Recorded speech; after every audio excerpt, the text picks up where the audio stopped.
Livro Reportagens de Além-Túmulo. Irmão X, pela psicografia de Francisco Cândido Xavier. Lição de número 11. O apelo inesperado. Espero nos ajude a vencer tão grande obstáculo, dizia uma inquieta senhora ao Firmino. Sua cooperação fraternal é a minha última esperança. Minha filha precisa de conselhos urgentes. Quem sabe estará a pobrezinha perseguida de algozes das trevas?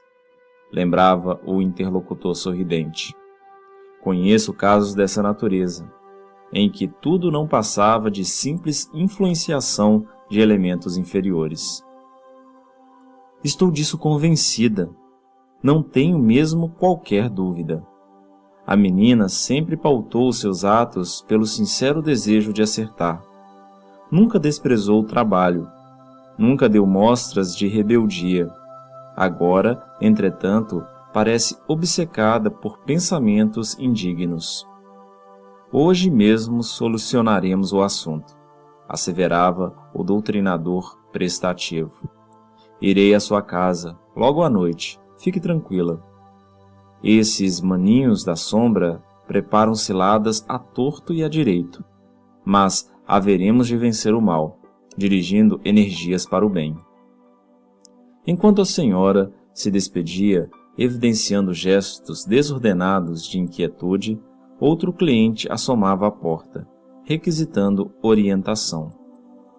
Firmino, exclamava atencioso, a situação de minha mulher continua desesperadora.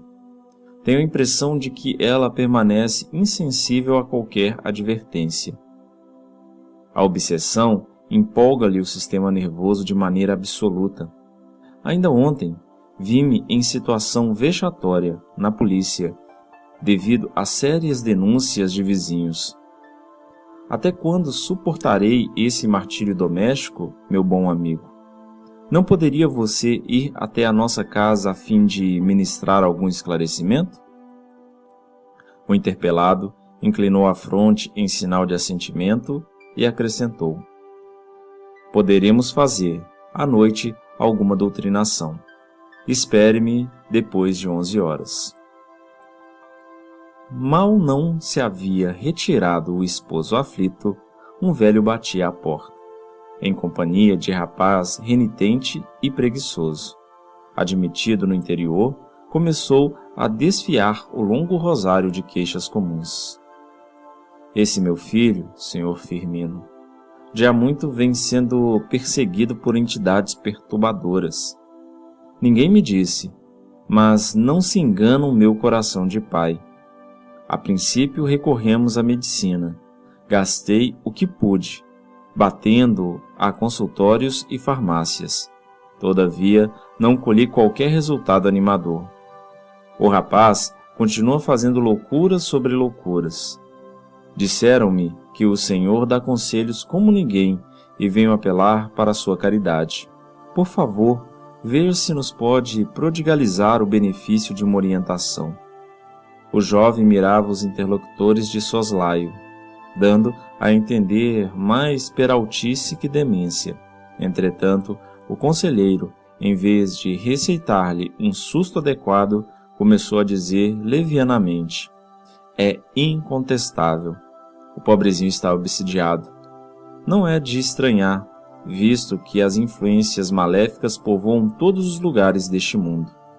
E rematava, imprudente, após longa pausa: você, meu filho, está envolvido nas perigosas malhas de perseguidores invisíveis.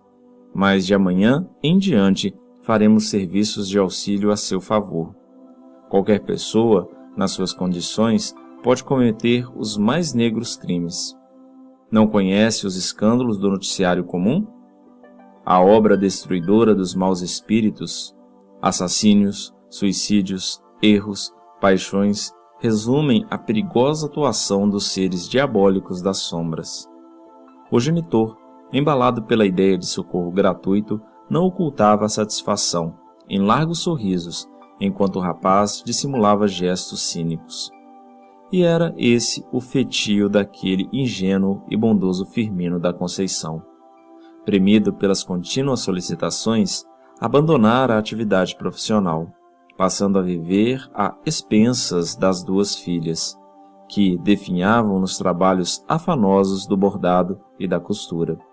Sempre vigilante no círculo das necessidades dos vizinhos e conhecidos, como que se habituara à desordem do próprio lar. Ambas as moças sentiam-se à frente da maré invencível. As remunerações incertas mal chegavam para as despesas inadiáveis, e a velha esposa, quando os cobradores rondavam a porta, aguardava o marido pacientemente, alegando em tom afável: "Ora, Firmino, essa situação precisa modificar-se. Nossas filhinhas parecem cansadíssimas. E o seu emprego? Você não esperava colocar-se este mês?" "Sim, sim, mas não podemos esquecer a tarefa. Os apelos são muitos e não posso desatender a essa boa gente que me procura. Imagine que, presentemente, estou a serviço espiritual para benefício de 22 famílias. Mas lembre-se igualmente de que é chefe desta casa e que não estamos isentos da responsabilidade familiar." Notando que a dedicada companheira estava a ponto de irritar-se, o doutrinador afagava-lhe a fronte cismarenta e dava-se pressa em buscar meditações e leituras, acentuando: "Deixe-se de ideias tolas." Perdeu então a fé em Deus? Meses e anos corriam para o abismo do tempo e Firmino era sempre o mesmo homem, determinado a satisfazer pedidos importunos e extravagantes.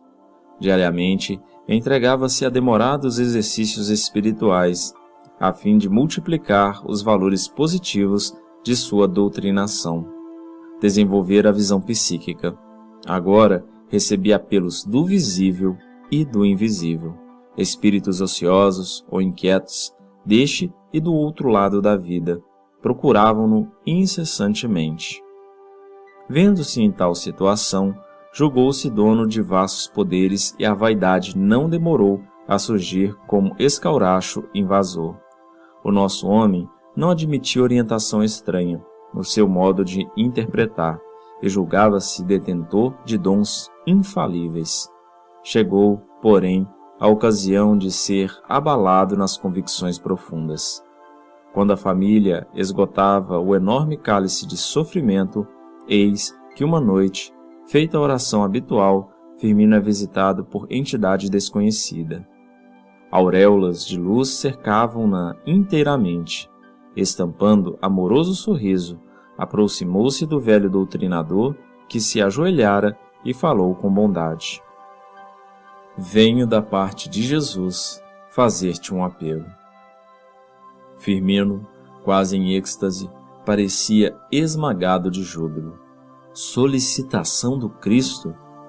Que não faria por atender imediatamente? Desde muitos anos, empregava as menores possibilidades na solução dos problemas alheios. Certo, Jesus premiava-lhe a boa vontade, designando-lhe nova tarefa. Enquanto essas reflexões lhe vagavam na mente, o sábio mensageiro continuou: "Trata-se de uma pessoa que requer auxílio urgente. Alguém que precisa do teu interesse efetivo e desvelada atenção. Não te negues a cooperar, meu amigo. Essa criatura guarda a melhor intenção nos serviços comuns, mas há muito tempo internou-se pelos abismos da incompreensão.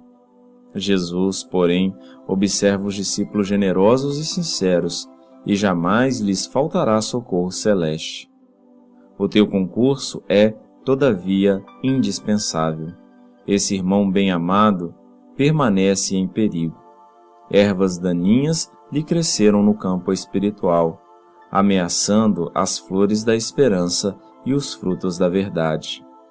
Viajor descuidado, apesar de bondoso, numerosas sereias tentam encantá-lo. O pobrezinho começou a dormir, mas é preciso arrancá-lo do sono. Ainda que seja necessário, submete-o a disciplinas, acorda-o a golpes de força, dada a hipótese de necessidade premente. Não o deixes a meio da estrada, longe de si mesmo. Jesus confia em ti.